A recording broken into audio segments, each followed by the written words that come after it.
Selama 30 tahun, saya diceritakan kisah sederhana sambungkan dunia, kemakmuran demokrasi perdamaian.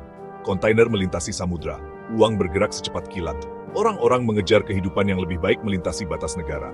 Tapi kemudian, Brexit, Trump, Orban, jalanan dipenuhi kemarahan. Ada sesuatu yang rusak, krisis globalisasi, dunia yang terhubung, namun entah bagaimana terpecah belah.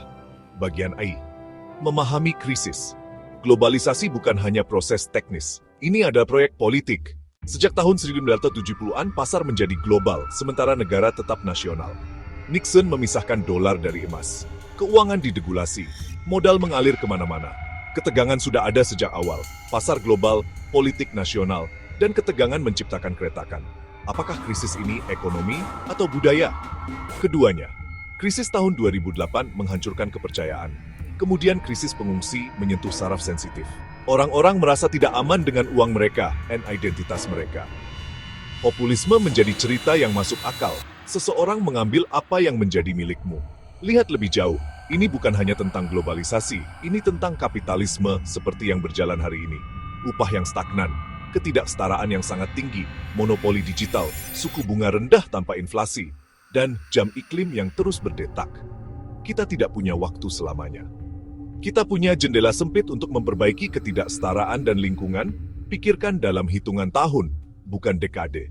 Sekarang lihat sistem yang seharusnya mengelola semua ini. Kemacetan, kekuatan bersifat multipolar, Tiongkok, India, Brasil bangkit, masalah menjadi lebih kompleks, institusi lama hampir tidak berubah, tata kelola terfragmentasi, kemacetan mengarah pada krisis, krisis memicu populisme, populisme membunuh kerjasama, dan kemacetan semakin parah. Sementara itu, hegemoni Barat retak. Keruntuhan tahun 2008 menghancurkan kredibilitas moral dan finansial. Rusia bertindak di luar negeri, Tiongkok membangun jalan di seluruh benua. Dunia bersifat multipolar.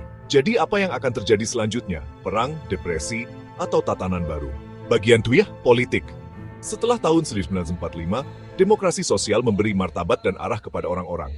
Belakangan, politik menjadi teknokratis. Grafik lebih penting daripada makna. Kaum populis mengisi kekosongan dengan emosi dan cerita.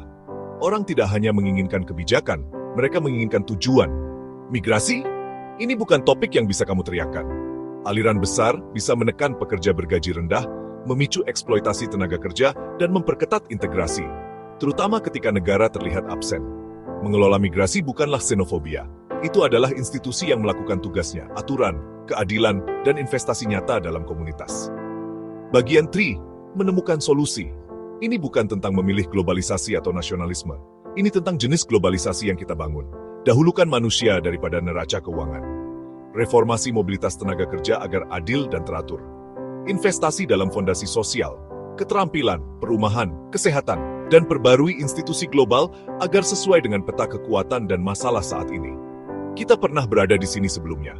Tahun 1930-an menunjukkan apa yang terjadi ketika demokrasi gagal dan ekonomi hancur.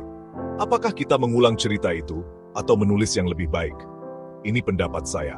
Krisis globalisasi bukanlah akhir. Ini adalah titik balik. Dunia terlalu terhubung untuk mundur dan terlalu rapuh untuk dibiarkan berjalan sendiri.